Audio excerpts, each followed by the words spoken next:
Hey there, welcome back. So the Asian Readathon was last month, and I had a fantastic month in what I was reading, with the exception of the first 2 weeks. That did not go so well. I got very, very sick, so I started with Portrait of a Thief.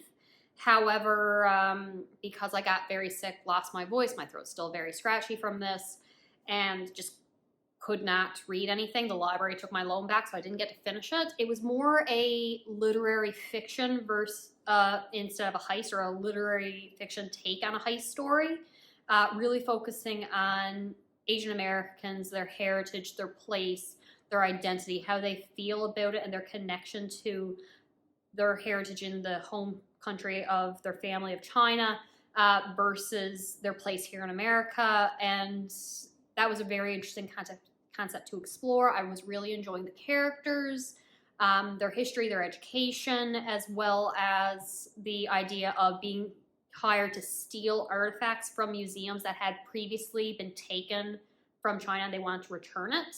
The concept of this book is great. I was really enjoying it. I just didn't get far enough into the book to really talk about, and I need to. I have a new loan on my library's website. I will be reading it shortly.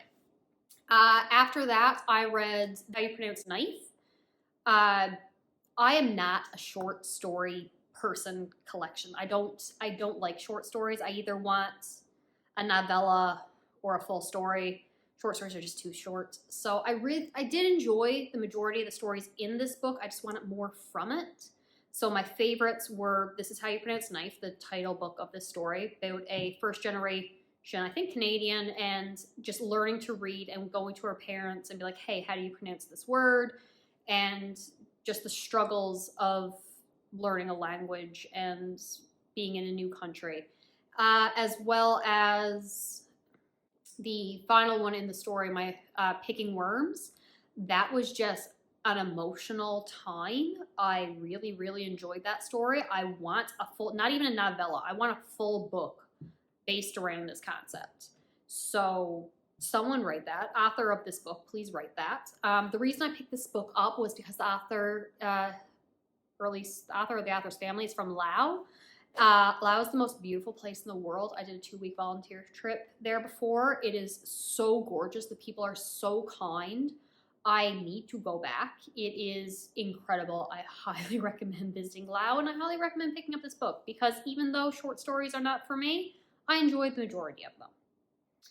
The next book I picked up was This Is How You Lose the Time War. I've been meaning to read this forever. Had no idea one of the authors, again, I think she's from Canada, born and raised, but her parents, I think, are Lebanese. I found it on the Read with Sydney Asian Readathon Storygraph pages, so was very excited to read this, as it's been on my TBR for a while. I want to get more into sci-fi. I'm happy I read this book. But I think I only gave it like 2 or 3 stars. I really want to understand a book and its plot, and I feel this book was too smart for me. The writing was too stylistic.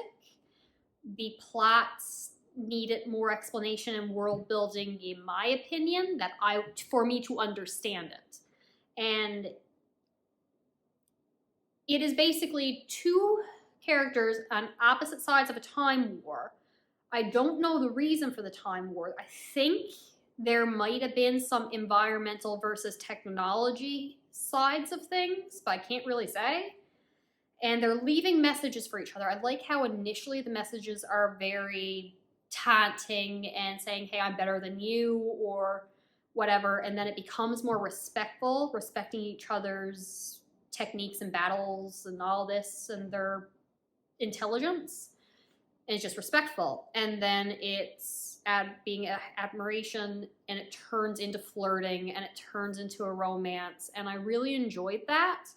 However, like how they were leaving these notes, I feel was too easy. Like I think like at one point, like you eat the flower to get the message, or a bird or a bug or a spider, or like if it had just been, I carved this in stone at one point in time and you came at another point in time to collect it, or it was a message hidden in this text, or I manipulated history so this was made so it was there for you to read, or I hid it in a tree and you had to cut the tree open to get to it, rather than it being like, I don't know, in the DNA. There were a couple that were like, hey, cut open the tree and it's in there.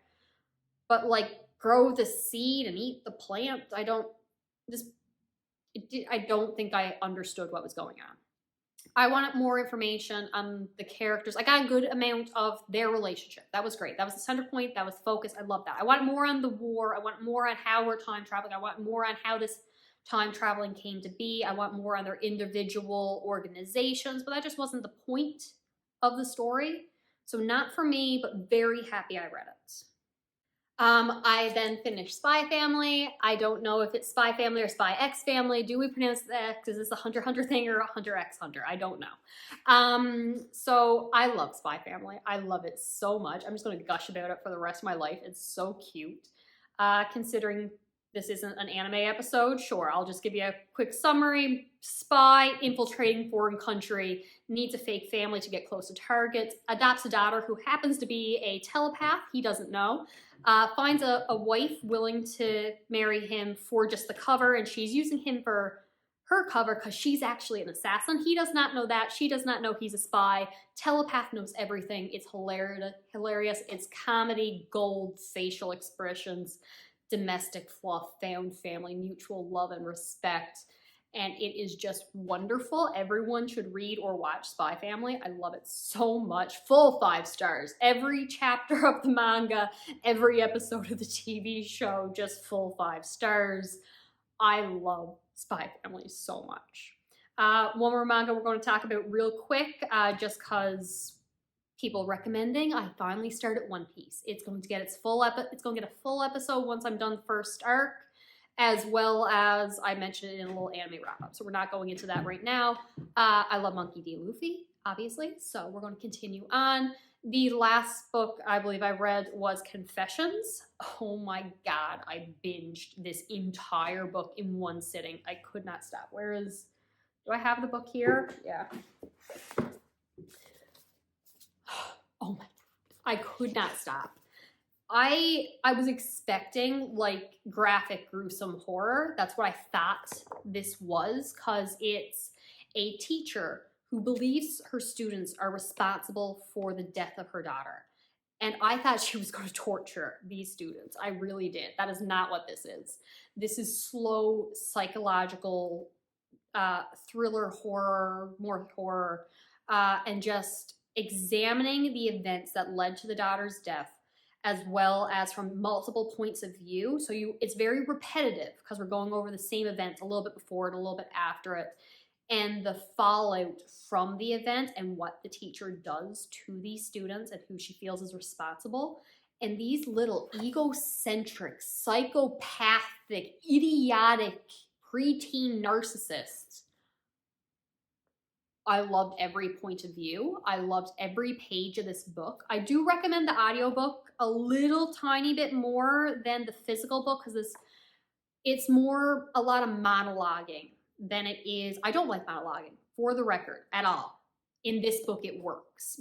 There were moments where it's like she's giving like a spiel and talking and then acknowledging that someone said something, and she'll say kind of in the monologue what that student had asked her, but it doesn't really have like a dialogue of the student asking in some examples. So it really is almost like a confession. It's a monologue of what's going on, which makes it a block of text and a little bit hard to read, which is why I do recommend the audiobook. But my God, this book, 5 stars, not only full 5 stars, my new on my favorites. I'm going to have to do a ranking or a video on how I rank books or rate books.